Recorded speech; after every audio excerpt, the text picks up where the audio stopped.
Welcome.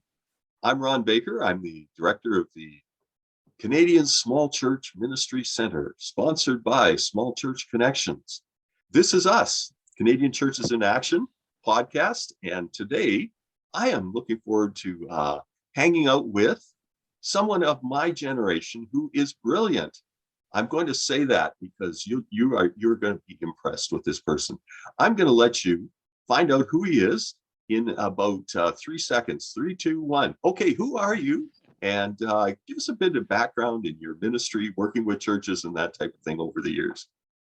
Well, thanks, Ron, for that nice introduction. Actually, my name is Gilbert Langerak, but I go by Gil for short. Mm-hmm.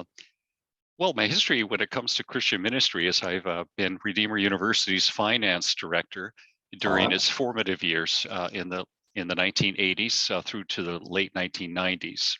I have served in various church board positions now over 3 decades. I've been an elder. I've been a treasurer, a youth leader when I was younger and more spry and had the energy, and on a whole slew of committees over the years. I've just completed now 24 years of service here at the 4 Cs. Our little sign is in the background. It's short for the Canadian Centre for Christian Charities. And I'm currently in the position as the member support specialist. And I still go to a small church here in Elmira, Gale Presbyterian. And I've also been part of large churches. Actually, this is our experience with a small church for the first time in my wife's and our lives as we moved to Elmira back, a quarter century ago now. Yeah. And that's a beautiful area, as we were commenting before. I have had relatives come out of that area. I just love that part of Ontario. And, it's very charming. At least once a day out of our office window here in Elmira, you'll see a clip-cloppy old order Mennonite buggy of some form or another trot on by. When we first moved here, it made us run through the front window and look. Now it's like, just another horse and buggy. Yeah. Oh, that's great. Well, this is going to be interesting because you're working with a small church. You've also been familiar with large churches, and so some of the questions that I have, you're not just speaking on behalf of, I'm a finance officer or I've done this or that. You've been part of a small church. So let me start off with some questions. Small churches are people, oftentimes just people getting together, families and that type of thing, and they form and they move along, and the structure, let's put it this way, the structure isn't always strong. Let me ask you a question. What does small churches need to pay attention to in our day and age, particularly in related to government regulations, finances, and that type of thing? Yeah, I'll just leave it at that and let you ramble on. Okay, I'll try not to ramble and try to be as, because I mentioned to you earlier, my wife always jokes when she says, you're doing one of those recordings or other things today, and she's going to let your little introvert come out and play, a little extrovert come out and play. And of course, and that means I can go on and get on soapbox issues. That's what I'm known for amongst my colleagues here, Gil and his soapboxes. So I'll try to keep this short and sweet. Well, basically, I'd like to say at the highest level, the most important thing that I'd like to highlight is that all of our churches across Canada have voluntarily chosen to become registered charities with the Canada Revenue Agency, or CRA for short. This blesses us with a high level of tax exemption and the ability to issue donation receipts. That's a great thing, a good thing. But as you'd expect, that brings with its requirements to demonstrate that the charitable funds and property that we've been entrusted with are being handled with proper fiduciary care, a fancy word for saying, are you acting honestly? Are you acting in good faith with those resources and for the public benefit? Because after all, as registered charities, we're not a private club. We exist for the public benefit. And we do good things in our communities, that's for sure. And this requires taking our compliance requirements just as seriously as our faith life, all the way from our everyday financial dealings, paying the bills and stuff like this, to our periodic reports to CRA and other government agencies. Now, as you've already hinted at, Ron, correctly, with small churches, this can sometimes feel a bit daunting. Yeah. We rely a lot on volunteers. We do quite a bit of the heavy lifting to meet these fiduciary duties. And of course, running a charity slowly but surely over the years has become more complex than it may have been when we were youthful in Yes, our day. yes. And the first time we may have sat on an elder board or a committee or something like this way back. And so I found that a good discernment question that we ask amongst our board of managers when I served on that prior to being an elder now at our church is to say, is there something that we don't know but should? And frequently, some new person, a new elder, new board member, or someone else bright in the congregation will say, "Hey, have you kept up with this or that, or is this that this new thing? Are you aware of it?" And then to help that further, you can then contact, say, a third-party organization like the 4Cs, which Yeah. has a wealth of information. And you've got one of those questions. You can look at our site, which we're going to, I think I Yeah. understand, I in a sure little hope. bit. Yeah. Yeah. And we can help you help answer that primary discernment question. Well, let's jump right into that. That segue was beautiful, Bill. I just love it. Let's jump into seeing if we can share a screen here, and let's just chat a little bit about what resources the 4Cs have. Yeah, glad to. I'm going to press the magic button. Okay. This will just take a moment, and we'll hopefully land up on the screen that I'm hoping we do. That looks like a great screen. I love it. Oh, yeah. Okay. Now, I'm just trying. Now, do you see my little arrow moving about, Ron? I see you moving about. Yes. Okay, wonderful. Then basically, this is our homepage, a very simple URL. It's I love CC. that URL. Yeah, cc.org. Doesn't quite steal all your short letters for your ministry, Yeah. but it's straightforward. And once you're here, if you're a first timer, especially, I always encourage people to press the button here and along the top ribbon that says how we help. This gives a nice summation. And as you go down the left side, you see here that we call it a voice for ministries.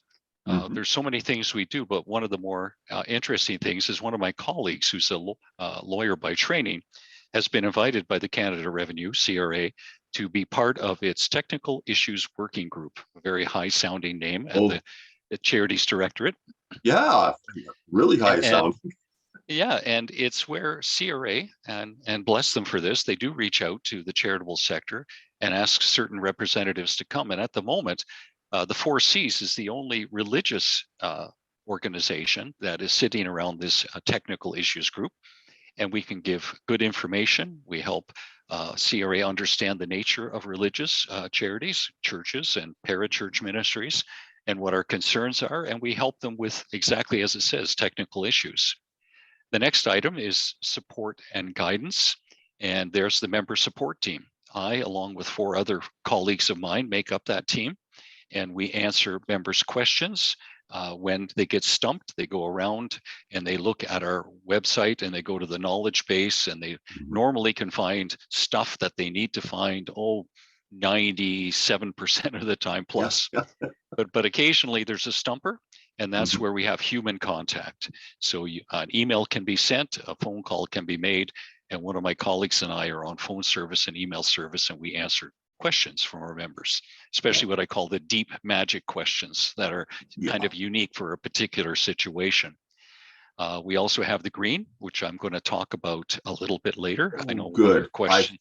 I've stepped my toe into the green, and I just find it a great resource. Yeah. Yeah, it is really nice. And again, we're not lawyers and accountants, with a shingle out ourselves, but we have a whole listing of professional associates who are affiliated with us, who have an interest in working with Christian ministries and churches. So they're a great group to reach out to if you need some specialized professional help. And we also provide a whole raft of practical things. My colleague is an HR specialist. He's a young fellow, very enthusiastic. His name's Christian, and he can do HR consulting for you. We also offer practical things like employee group benefit plans, the pension plan, which is something I administered until the last couple of years for quite a long time. It's a Mhm. way for small churches, especially, who do not have a pension plan of their own, but want to have a nice practical way for their ministers and other ministry workers to plan for their future retirements. Yeah. Something that sometimes can get overlooked, unfortunately, in the busyness of running ministry over the years. So this is a way to join in and it's well structured, professionally managed with Canada Life and so on. Oh, So good. it's a good thing to do. If your ministry is looking for people or would like to find people, we have a Christian Charity Jobs Board. And we also have a practical thing in that if you're a 4Cs member and you join in and provide some information, you also get to partake with the data results from our Canadian Ministry Compensation Survey, a very Mm. other helpful tool. Yeah. And training and resources. Oh my goodness, we have a raft of this stuff here. So I'll be brief. I see. Uh, Yes. yeah, yeah. It's probably the number one button that most people press most often is the 4Cs knowledge base. And I'm going to click it just for a moment. And basically, when you come here, we have the magic search bar right there. Hmm. So whatever the topic is of interest. So if you want to know donation receipting, am I missing something on my receipts or whatever, you type in donation receipt and you would go there. We have templates of these kinds of things, proper content to meet CRA's requirements. You can ask governance questions. You can Yeah. ask all kinds of stuff in this magic search bar, and it takes you to a wealth of information that we've developed here over 30 decades, or sorry, 33 decades. Yeah. Yeah. I'm, Yeah. I'm thinking of my great grandchildren who are going to Yeah. work here. No, no, it's 3 decades worth, and we try to keep it up to date. And it's a great way to answer questions. But again, like I said, if you got a stumper, you can always come back to the uh, main page here where you can Yeah. discuss with us with an email or a telephone call. So just before we leave this, there's all kinds of things. We've also are blessed here. We have a couple people on staff who are actually ordained ministers. And I know that it has a keen interest for our executive director, the Reverend Dr. John Pello, who deals Mhm. with maintaining the spiritual resources as well that we provide beyond all the practical stuff that I'm engaged in day to day, and all kinds of other links here that you can go to for other practical things along with the spiritual. And then for certain larger ministries or larger churches, or really any church, if they are in the mood to, you can become accredited with us, where you meet certain standards. We help Mhm. you comply with them year to year, and you get to display our seal of accreditation. And Right. lastly, the item that I'm personally involved in as the administrator is the Community Trust Fund. Now, especially for small churches, this has been a real blessing, because inevitably you might have a sophisticated investor or two in the congregation, and they understand that super deluxe tax credit, that if you Mhm. give a gift of securities in kind to a charity, Yes. there's no capital gains. Hmm. But it's very time consuming and a bit bothersome for small charities, especially, to set up and maintain a brokerage account to receive those once in a while gifts from those types of donors. So we offer a facilitation service. The donor Ah. sends the securities to us. We accept them, receipt for them, do all the valuation and heavy lifting administratively, and Mhm. send them a donation receipt. And we send along the cash proceeds to the charity the donor suggests. So if you're in a small church and you can direct your interested donor to our website, specifically the Community Trust Fund, we have a whole layout there of Yeah. explaining how this all works. We have all the right forms, keep all the backroom brokerage people happy, and keep it smoothly moving along. And your ministry or church sees a check in the mail with an explanation from us who gave, so you can say a big fat thank you Yeah. to that person for their generosity, and they're Well, it's happy because they get a good tax break. now as I'm watching and looking through what's on the website, it certainly emphasizes, at least I think to myself, the whole idea that the 4Cs are there to facilitate and to help, Mhm. um, and which is a marvelous thing. I don't think all small churches realize the kind of well, the kind of thing that you provide, but also the need that they have for that. Yeah, Yeah, like I hinted before, we are a yeah. ministry serving other ministries, or a charity Mhm. that serves other charities. So Yeah. we serve our members and all the good volunteers and staff who work for them. And like I said, it's a complex world. We say that right up front, and that's our tagline: supporting ministries in a complex world Oh, to be definitely. Yeah. healthy and good ministries. And you don't want to really, it's hard to do that on your own with purely volunteers. Mhm. And it's just nice to be able to come to a site like this, press some buttons. And I also encourage a lot of our members to use this as educational tools. Yeah. So when you have a board meeting and you have a new board member, we have great resources to help them with onboarding, coming on board, understanding what's involved in being, say, a church board member or elder or deacon, and how to administer a benevolence fund, and all these practical things that we could go on and on and on about. But I know we've got only our 30 minutes, so I'm trying Yes. to be respectful of time. But you can see here we scratched the surface nicely, lots of buttons to Mhm. press.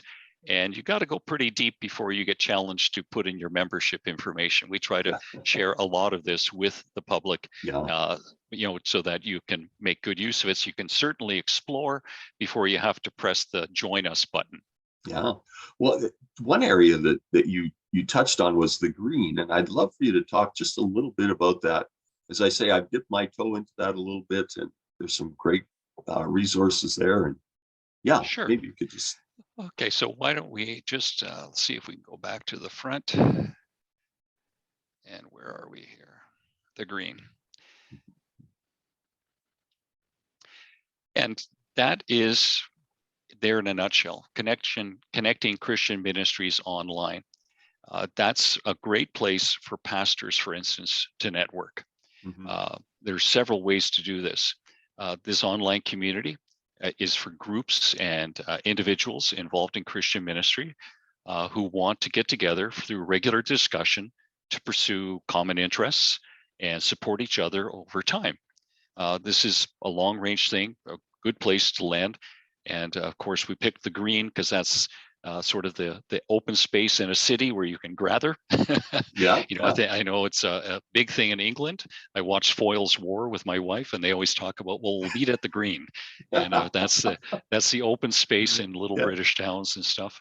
And it's Mhm. very much so here. It's an internet version of that. And you can uh, and for pastors, what comes to mind, at least quickly, for a ministry like Canadian Small Church Ministry Center, like yours, Mhm. is we have several fully public categories where all 2,000 users have the opportunity to contribute to a wide variety of topics and Yeah. categories that relate to Christian charity leadership. So when you're here and we press the visit the green button, Mhm. you can see along the top, you can see what's new going on at the Greenspace. We Yeah. have a very extensive COVID-19 response room, for instance, place to do some research categories, and you can personalize it by mind green. Yeah. You can create a green group, and so on and so forth. And again, I'd encourage people when you visit here, a lot of this is very upfront and open. But because we have basically uh, the public categories. I know I chatted with my colleague Barb, who runs this. I know that they have 2,000 users Mhm. who have the opportunity to contribute on a wide variety of topics. I visit here for a couple minutes every morning to see if there's anything flagged for me or people asking questions that I can share a little expertise with. And what I love about it is I'm not the know-it-all and be-it-all of end-all of all things when it Mhm. comes to certain technical things. There's brilliant CPAs and others who like to chime in with an interesting Yeah. tidbit or two. So Yeah. it's a great place for everyone to share, ask a question, and beyond the pure the formal methodology we talked about when you come to our knowledge base. Mhm. Also, we have several other categories there, which have about, 1,500 users across the whole 3,800 4C member Yeah. spectrum of member charities. that assist with effective operations and create more networking and support. And if I can make a little pitch to answer this question, go for it. come to an end, there are several groups affiliated with the 4Cs who start groups here and host their own categories and topics to collaborate on their own projects and create their own networks, as well as the ones that are already publicly offered here. So you're free to contact the person who's the head of online programming. Now I know it's Barb. I think she said, use the formal term, Gil, because I'm not going to necessarily be here forever. So it's Barb Bierman. Okay. And yeah, so, but technically it's the head of online programming. Okay. who can give and she can give a formal tour of the green and provide additional information about how your group, through your small church ministries, can benefit from building a space inside the green here, like a green group. So that's very specific to yours. So that's the pitch I'm going to make to you, Ron, today, is to reach out to Barb and see if your ministry would like to set up a specialized group here that could be beneficial along with this big swath of information that's already here.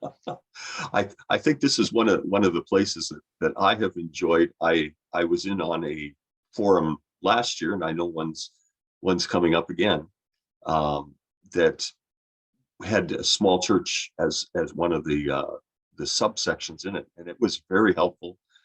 One of the things that I like about this, and that I like about what CCCC is doing, is that you've got a way of helping us as small churches see some of the things that are coming, what's on the horizon. I know some of the current considerations, even governmentally. Just recently, the newsletters and other things that I receive have pointed me to some things that are coming down the road, and I appreciate that's what you guys are doing. You're keeping us up to date and keeping us informed, which in a small church, it's nice to have a place to go to immediately and just say, okay, they're collecting all sorts of things from all kinds of places, instead of my having to, I wonder if maybe I didn't know, on all that sort of stuff. So I want to give my appreciation to the work that the 4Cs are doing, and working in a small church myself right now, knowing that this is available has been very helpful for me, for sure. Yeah. Thank you for those kind words. And I do have to say, even though I'm the face of the 4Cs this morning in this podcast, we are a team of about 18 people in total, many very competent people who I've admired, and especially we have some more younger staff coming on board as well, bringing a great skill set of things needed in the modern millennial world in that way. And blogs are one of them. So there is an option. We've already gone past it one little stage here, but you can sign up for blogs. And if I know my own millennial children, they love getting notifications. Then they can either say, yep, I'll look at that blog today, or ignore it, I'll catch up another day. So just signing up will give you notices, and you can pick and choose when you'd like to catch up. The topic is always noted, and if it's interest, you can open it. If it's not, you can wait for another day. But it's handy. We have a couple of people posting on this new stuff. Dina, who is our trained lawyer, not practicing, but trained lawyer. So she stays on top of those kind of technical things. We have spiritual blog posts and things of this nature as well, along again with all the stuff we've already did a jetliner high overview of earlier in this podcast. Yeah. So a lot of information here. And I trust that the people listening to your podcast will be encouraged to drop in on our website, press those buttons along the top ribbon to see what there is to see, and including the one we're focusing on right here, the green. Yeah. Well, we're winding down to the last few minutes here.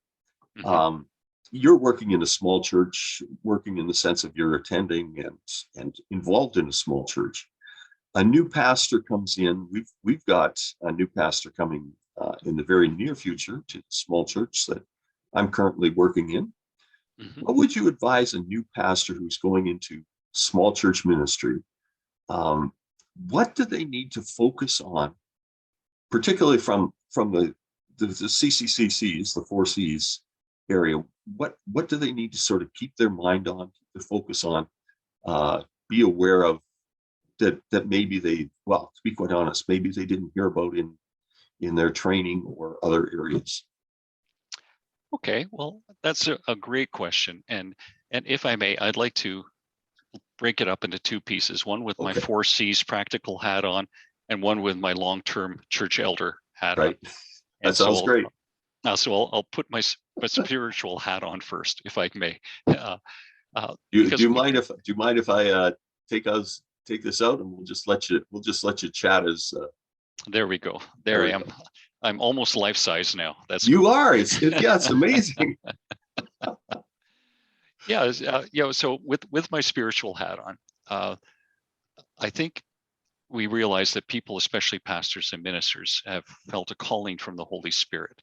That's why you put the time and energy to go to Bible college, take the courses, go to seminary maybe, and put all this investment into following that calling. And then, and because of that, I know congregations expect much of you as a pastor, an awful lot. And it can be quite daunting. You could say, well, that's just part of the territory and that, but you're still a human being. And there's other people in the congregation who are blessed with certain spiritual gifts. We know what they are. They're recited by Paul and other places in Scripture. But there are also those who are good listeners, who have the gift of encouragement. And I would encourage you, if your church already hasn't done so, is to do something our little church has done. And that is create something called the Minister Support Group, MSG for short. That's not a salty seasoning. Good No, guys. it's member support group. And we just, it's made up of 3 congregants. I have served on it and currently do, where we just meet every 4 to 6 weeks at the minister's discretion, but we don't let him off the hook. We do meet every 4 to 6 weeks, and we carve out an hour to just chat, whatever the pastor wants to share with us that's going on. We ask him a little question or two, there have been a lot of funerals lately in our church. Is this taking its toll on you? Because you're expected to provide comfort as the church representative. You lead these services. How are you doing? Mhm. And we hear him. We keep reminding him, take some alternative time off, recharge. We pray for the pastor and just listen to what is going on and show and Beth some empathy with what it is, because I've been around enough ministers. The last thing you want is to burn them out. Yes. And you need a moment to just listen. And it sounds a bit formal at first. And I'm not new to I am a newer person on this committee, and one person shared from the beginning. He says, yeah, it feels so artificial, at first. But the point is, once you break the ice, you build a bit of trust, you can open up and talk. And then there's, of course, the practical. And I'm happy to say that many Bible colleges and seminaries are getting much better at this than they may have in the past. I've actually been asked to speak at some of the senior courses in there to say, okay, what's the practical stuff a pastor needs to know? Yeah. And I know we're in a tiny little time space here, so I'm gonna keep it condensed beyond even Reader's Digest version condensed, and just basically review your church's constating documents. Okay, what are those? Basically, whatever legal document brought your church into legal existence, and your bylaws. For so many questions that come our way is that, well, how do we do this as a governance matter at our church? And I always say, well, what do your constating documents say? And we say, well, so is your church incorporated? I don't know. So, because many churches are, from a liability, some wise person in the churches, either when the church began, if you're new, or somewhere said, hey, we should incorporate because there's so many good reasons to do it. Well, that's the document that went to CRA's Charities Directorate to say who's who, here's who we are and what we're going to be doing. Yeah. So you should have at least have an awareness of it, and maybe read it at least once. It's a dry document, but read it at least once. It talks about charitable purposes and other blah, blah like that. And your bylaws. This is the stuff where, okay, when something comes up, or there's a serious issue, or just the regular routine stuff at the AGM and all this other, that's where the rules of the road are. So be aware of them and what they say. And if you feel they're lacking or they're undiscernible, that's where you can approach us, and we can provide some general guidance and maybe visit legal counsel. Number 2 is make friends with the treasurer. Amen. Make friends with the treasurer. This is usually the best person to bring you up to speed as to how financial things are specifically handled at your church based on your practices and traditions. How do you report to the board each month? Do you do it monthly? How do we report to the congregation quarterly or annually, and blah, blah, blah, things like that. And probably the thing I would finish up on, and I give out this advice an awful lot to new treasurers and others at ministries who are 4Cs members, is don't get tsunamied. What I mean by that is, you're new to the position as a pastor, as a treasurer, whatever the case may be. You're eager, you've got energy, and you want to find out everything at once. And then suddenly you find you're drowning in information. You're tsunamied. So if you take in too much too fast. So work with your leadership team by asking, okay, we don't know everything about everything, but what's a pressing issue now that we should know a little more about? Or what would we like to learn a little bit more about? And you'll find out that people will pipe up amongst, I know Joe in the congregation is an accountant, and he knows something about this. Or, Mary, you've had experience with HR at your place of work. What should we do about this? And then inevitably, if you need a deeper dive, and this is going to sound self-serving, Go ahead. You knew there'd be at least a 30-second sales pitch here, right, for the 4Cs, is that you can visit the website like we've done. And if you say, hey, this is useful stuff, and this is going to help us move forward and take a little bite-sized piece of things and help us mature and develop organizationally. So let's press that join us button. And that gives you access to all the things we've talked about already in this podcast. Well, thank you very much. I hate to say it, but our 30 minutes is up. Unfortunately, we've gone way too quick, and I have a lot more questions, and I'm sure other people do too, but they just need to get a hold of you. That's great. So, and let me give you one tidbit. Even if you're not a 4Cs member, we do have a policy of answering any question from any charity in Canada on a one-time, no obligation basis. So we'll give you a quick answer, an in-depth answer, whatever you need, one time. So don't worry about asking a question, even if your ministry is not a member. You'll just have to, again, suffer through my 30-second sales pitch as part of the cost. Right, exactly. Well, Gil, thank you. Thank you very much for joining us. Thank you. Ron, it's been a pleasure. Take care. God bless. Thanks. Bye-bye.